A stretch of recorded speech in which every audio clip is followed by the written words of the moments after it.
A single fire, a single villain, the greatest library of the ancient world reduced to ashes. For centuries, one name has been blamed for this catastrophic loss: Julius Caesar. But what if the story we've been told is a lie?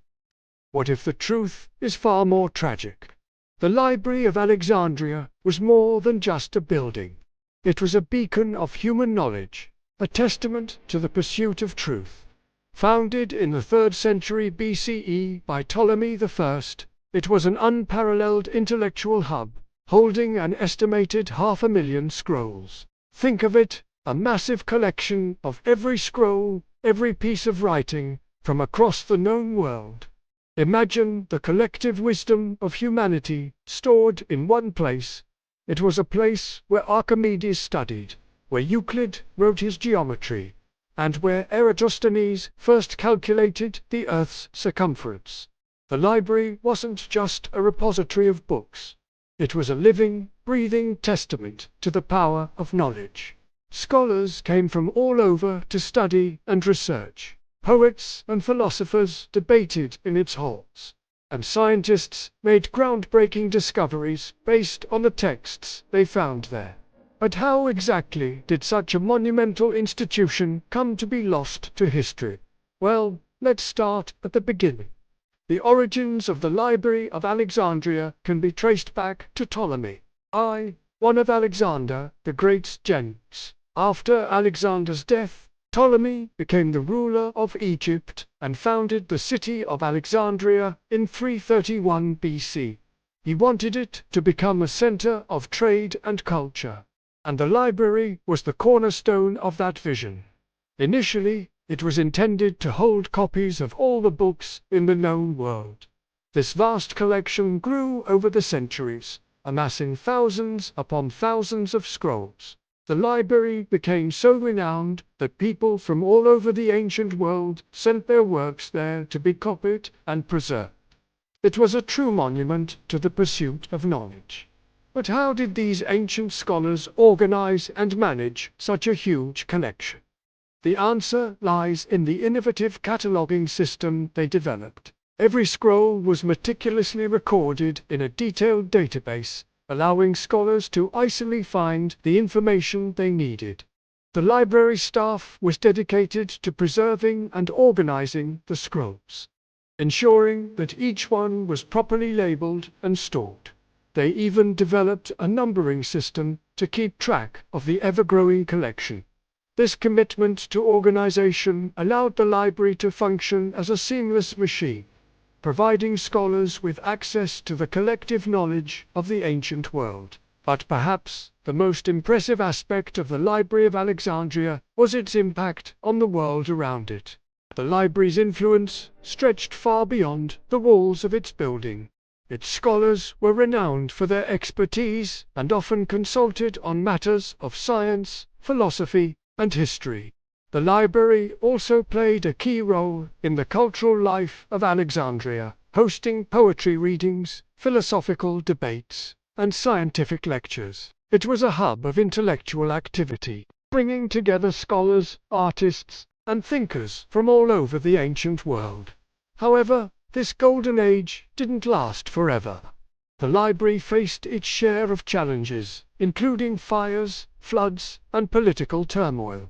The most famous incident is said to have occurred in 48 BC, when Julius Caesar set fire to part of the city during a battle with the Egyptians. While it's true that a fire did break out, it's unlikely that Caesar intentionally targeted the library. Instead, it was probably an unfortunate consequence of the battle, possibly started by one of his ships. Despite this setback, the library recovered and continued to thrive until the early centuries AD. But as the Roman Empire declined, so did the fortunes of the library. By the 7th century, the once great institution was a shadow of its former self, eventually succumbing to the rising tide of Muslim conquest. Although the library was lost, its legacy lived on. Arab scholars built upon the work of their Greek predecessors, preserving and expanding their knowledge. The works of Aristotle, Plato, and Euclid continued to be studied and debated, laying the foundation for medieval science and philosophy. Even after the fall of Alexandria, the pursuit of knowledge remained strong. Although the tale of Julius Caesar destroying the library is a compelling one, evidence suggests that it's only a small part of a much more complex story. Historians now agree that the library's destruction was a slow process that took place over several centuries, not a sudden, dramatic event. But what really caused its downfall? Was it neglect, natural disaster, or something else entirely? To answer this question, we need to look at the historical context surrounding the library's decline. As mentioned earlier, the library reached its peak during the Hellenistic period, but with the rise of the Roman Empire, things began to change. Rome's interest in preserving cultural institutions waned, and funding for the library dried up.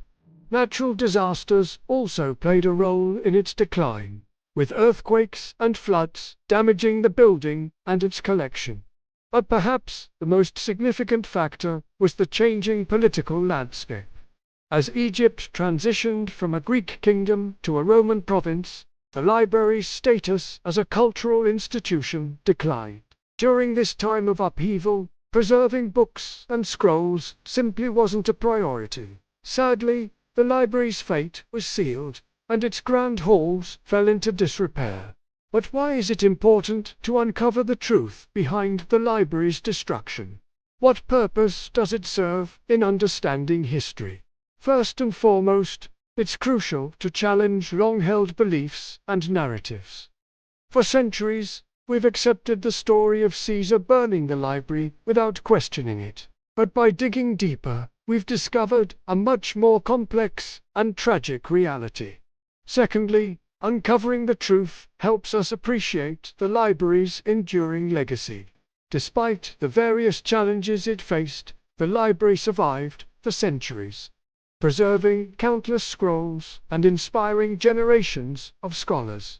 Finally, understanding how the library was lost reminds us of the fragility of knowledge. It serves as a warning that even the greatest institutions can be destroyed by apathy, neglect, or political turmoil. We must be vigilant in preserving our own cultural heritage and protecting it from those who would seek to destroy it.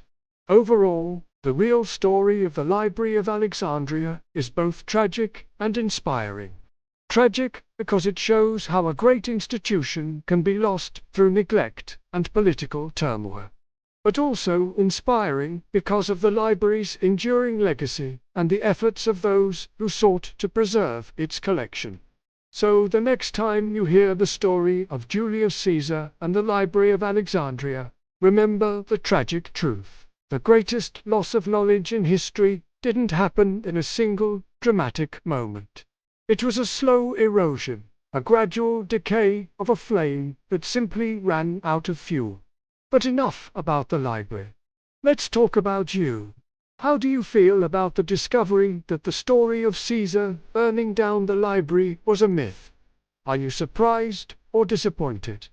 Also, what are your thoughts on the real cause of the library's decline? Do you think it was simply a result of changing times, or could there have been other factors at play? And lastly, what do you think we can learn from the tragic fate of the Library of Alexandria?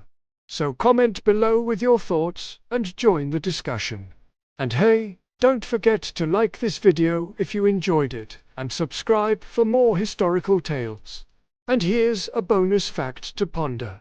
Did you know that there are ongoing efforts to digitally recreate the Library of Alexandria? It's an ambitious project, but one that aims to preserve and share ancient texts in a new and accessible way. What do you think of this modern-day library? Is it a fitting tribute to its ancient counterpart?